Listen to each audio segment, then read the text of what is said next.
जिला पंचायत सभागार संविधान जागरूक अभियान के तहत गोष्ठी का किया गया आयोजन।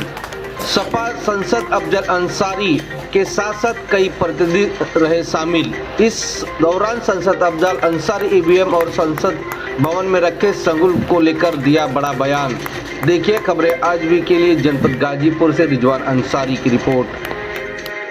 जैसा कि संभल में जो घटनाएं हुई थी, सर्वे करने की टीम गई, आज जो है न्यायिक जांच की टीम गई है, लेकिन आज जो है कहीं कुछ नहीं हुआ। आगे वही मैं सोच रहा था कि शाम को पीएमओ से संदेश दिया जाता है उन तमाम गोदी मीडिया के लोगों को, आपके मालिक को, कि कल से ये चलाना और जहां अफजाल मिल जाए कभी मत पूछना कि लहसुन का भाव हम बताएंगे कि लहसुन 400 रुपए किलो है।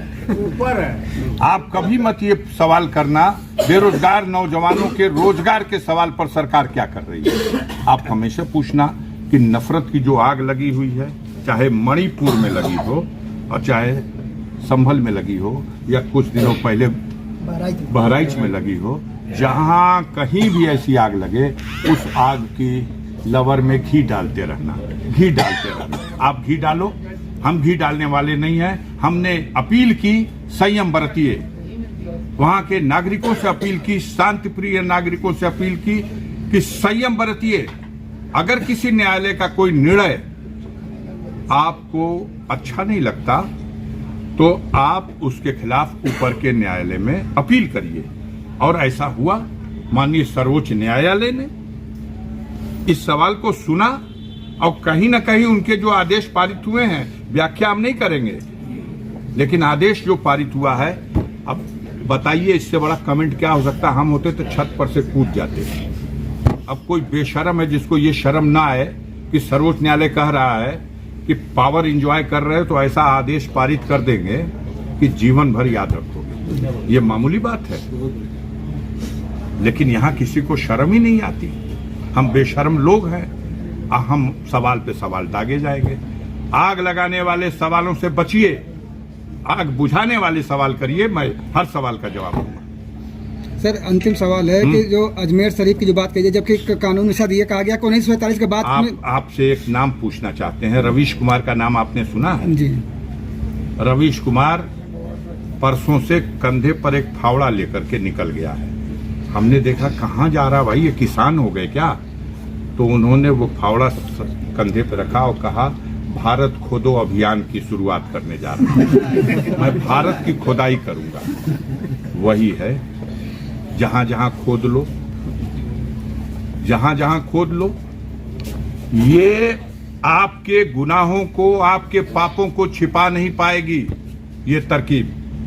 जनता जग चुकी है और जनता उस ईवीएम मशीन की बेईमानी को समझ चुकी है और इस देश में वो क्रांति होगी, वो आंदोलन होगा, वो जन आंदोलन होगा कि ये बेईमानी की मशीन हटाई जाएगी और जनता अपनी इच्छा के अनुसार देश को चलाने वालों को, देश में जोड़ने वालों को फिर से सत्ता में लाएगी और नफरत फैलाने वालों को हटाएगी, आग लगाने वालों को हटाएगी। सेंगोल जो है प्रक्रिया, ईवीएम हटाने की प्रक्रिया तो 22 के पहले भी लोगों की थी, लेकिन उस समय लोगों ने ज्यादा पहल नहीं किया। अब और होगी आगे। जब से जगे तभी से सवेरा। अभी महाराष्ट्र में जो हुआ, अभी उत्तर प्रदेश में जो हुआ, इससे तो हमारे नेता माननीय अखिलेश यादव जी ने तो जवाब में आप जैसे किसी पत्रकार के कह दिया कि जिस दिन हम 80 में 80 लोकसभा जीत जाएंगे तब भी हम ईवीएम को हटाने की बात करेंगे और बैलेट पेपर से जिस व्यवस्था पर, जिस सिस्टम पर जनता का विश्वास न हो, उस सिस्टम को हटा देना चाहिए। सेंगोल जो है संप्रभुता का सिद्धांत है, उस पर आधारित है। क्या सरकार संप्रभु हो गई है? आप व्याख्या दीजिए। हम तो ये कह रहे हैं कि सिंगोल हमेशा से, जब वो अस्तित्व में आए तब राजतंत्र था, तो वो राजतंत्र का दंड विधान की व्यवस्था में वो प्रतीक था कि डंडा देख लगा, यही सोटा से मार के व्यवस्था चलाई। और आज संविधान के रास्ते से चल रहा। आप संविधान को इसलिए छिपाना चाहते हैं और गोदी मीडिया इसलिए इस पर उस बात को ट्विस्ट करना चाहती है कि उसको यही काम दिया गया है। तो क्या मानते हैं कि सरकार संप्रभु हो गई है? आप जानिए अभी अभी अभी पूछना क्या है, संविधान की लकीर से हट करके देश में क्या कह रही है सर्वोच्च न्यायालय, क्या कह रहा है बताइए, क्या कह रहा है? पावर एंजॉय करने की बात क्या है, हमको व्याख्या करके बताइए क्या है,